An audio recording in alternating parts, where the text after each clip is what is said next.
నరేంద్ర మోడీ గారు నిన్న భారత ప్రధాని గారు నిన్న రాత్రి 8 గంటలకు ప్రెస్ మీట్ కాదు కానీ ఒక వీడియో విడుదల చేసిండు.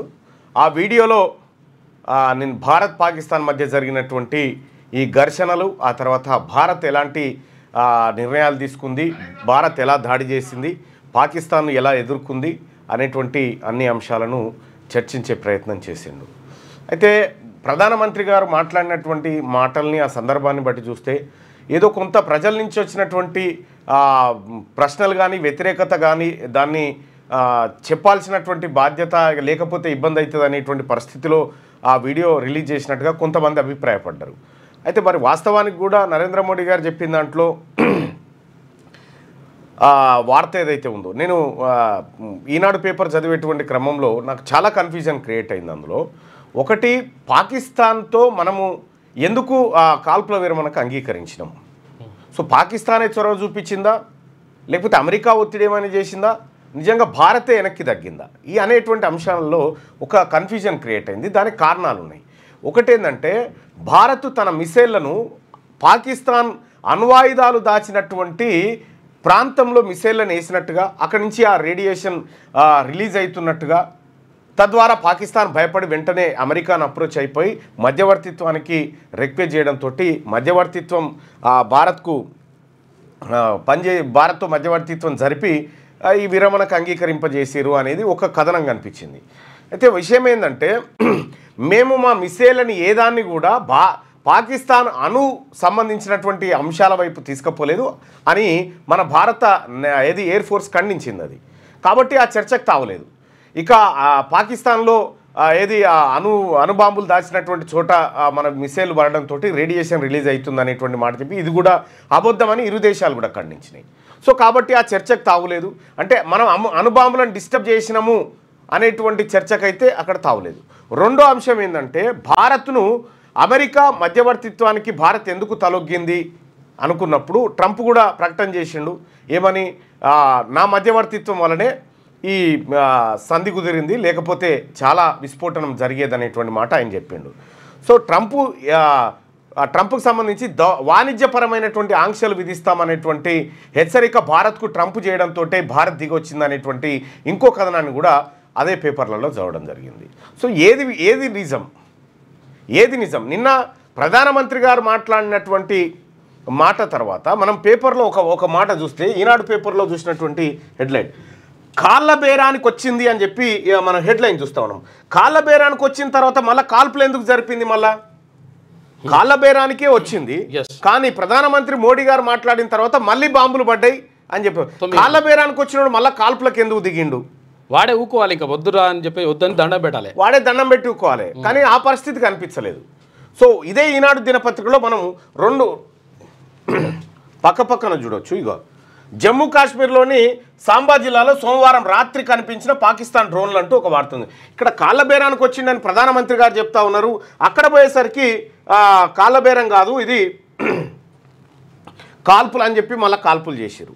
నిజంగా వాళ్ళు కాళ్ళ బేరానికి వచ్చిరా రాలేదా అనేది పక్కన పెడితే, సో దేశ ప్రజలకు ప్రధానమంత్రి మోడీ గారు చెప్పాలనుకున్న అంశంలో కొంత ఏదో కన్ఫ్యూజన్ క్రియేట్ అయినట్టుగా మాత్రం నిన్నటి దాన్ని పట్టి అర్థమవుతా ఉంది.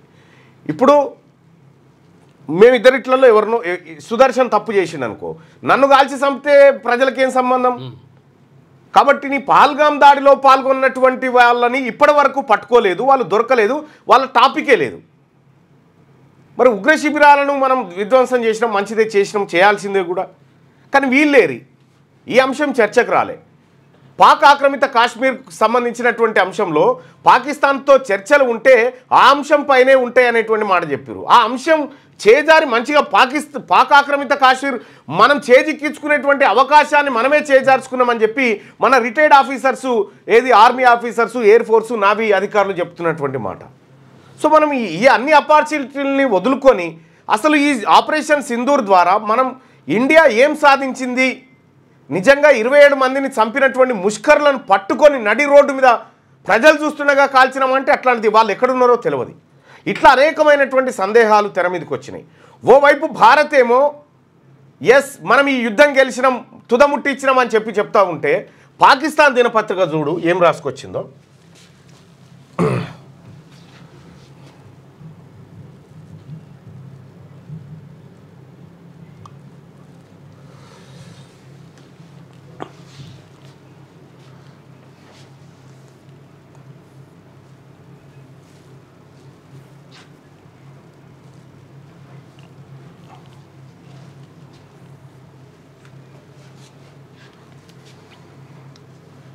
Kashmir take centre stage as fragile ceasefire holds అని చెప్పి వాళ్ళేమో సంబరాలు చేసుకుంటా ఉన్నారు. పాకిస్తాన్ పేపర్లలో ఆ దేశ ప్రజలు సంబరాలు చేసుకుంటా ఉన్నారు. రెండోది ఏంటంటే పాకిస్తాన్ క్రికెటర్ అఫ్రీది కరాచీలో ర్యాలీ తీసినాడు, పెద్దది ర్యాలీ తీసి మనమే గెలిచినామని చెప్పి చెప్తా ఉన్నారు. సోషల్ మీడియా వచ్చినాక వాటిని పట్టించుకో. అయితే ఏం జరిగింది అనేది ఇంకా సంశయంగానే మిగిలిపోయింది. అసలు ఈ భారతదేశ ప్రజలకు ఆపరేషన్ సింధూర్ కానీ ఇటీవల కాలంలో రెండు దేశాల మధ్య జరిగిన ఘర్షణలో కానీ ఇంకా పూర్తి స్థాయి వాస్తవాలు తెలవలేదు అనేది స్పష్టంగా అర్థమవుతున్నటువంటి విషయం. మరి నరేంద్ర మోడీ గారు ఈ జరిగినటువంటి డ్యామేజ్ ఏదైతే ఉందో దీని ద్వారా ఎంత నష్టం జరిగింది, మనకెంత నష్టం జరిగింది, దాయాదులను ఎంత నష్టపరిచాము, ఆర్థికంగా నిన్న 6 ప్రశ్నలు మనం నరేంద్ర మోడీ గారు చెప్పాల్సినటువంటి ప్రశ్నల గురించి మాట్లాడుకున్నాం.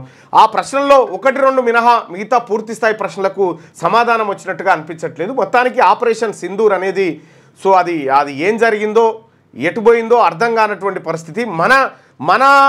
మన నాయకులు కూడా కన్ఫ్యూజన్ క్రియేట్ చేశారు. వాస్తవానికి ఆర్మీ తమ శక్తియుక్తులంతా ఉపయోగించింది మన ఇండియన్ ఆర్మీకి సెల్యూట్ చేయాలి. ఇండియన్ ఆర్మీ, ఎయిర్ ఫోర్సు, తర్వాత నావీ వాళ్ళు అవకాశం ఇస్తే పాకిస్తాన్ కూడా గుంజుకొచ్చి లోపల పడేసేటువంటి శక్తియుక్తులు ఉన్నటువంటి అంత పెద్ద ఫోర్సును పెట్టుకొని మనం ఎందుకు వెనక్కి తగ్గామనేది చాలా వరకు ఇంకా కన్ఫ్యూజన్గానే ఉంది. సరే, ఏదో వాస్తవాలు బయటికి ఇవాళ కాకపోయినా రేపైనా వస్తాయి. కానీ ఒక మాట అయితే సత్యం, ఈ దేశ ప్రజలకు వాస్తవాలు తెలవాల్సినటువంటి అవసరం ఉంది. సో అది నరేంద్ర మోడీ గారు మరో రూపంగా చెప్తాడా, ఇంకో రూపంగా చెప్తాడా, వ్యూహాత్మకంగా వ్యవహరిస్తూ ఉన్నాడా, ఆయన కొన్ని విషయాలను దాచడం వల్ల ఈ దేశ ప్రయోజనాన్ని కాంక్షిస్తూ ఉన్నాడా అనేది తెలవాల్సినటువంటి అంశం. ఆయన మంచి చేస్తుండా, చెడు చేస్తుండా, విపక్షాలు ఆరోపించేది తప్ప, లేకపోతే ప్రజల నుంచి వస్తున్నటువంటి అనుమానాలు తప్ప అనేది నివృత్తి కావాల్సినటువంటి అవసరం ఉంది. సో దాంట్లో కొంతవరకైనా కూడా వాస్తవాలు ప్రజలకు తెలవాలి. ఏదేమైనప్పటికీ పహల్గామ్ దాడిలో పాల్గొన్నటువంటి ముష్కర్లను ఇప్పటి వరకు మనం పట్టుకోలేదు, వాళ్ళను కాల్వలేదు, వాళ్ళను అరెస్ట్ చేయలేదు. ఇది జరిగినటువంటి. క్యూ న్యూస్లో పనిచేయటకు వీడియో ఎడిటింగ్ మరియు SEOలో అనుభవం గల జూనియర్ ఎడిటర్స్ కావాలను సంప్రదించవలసిన నెంబర్ 8688926084.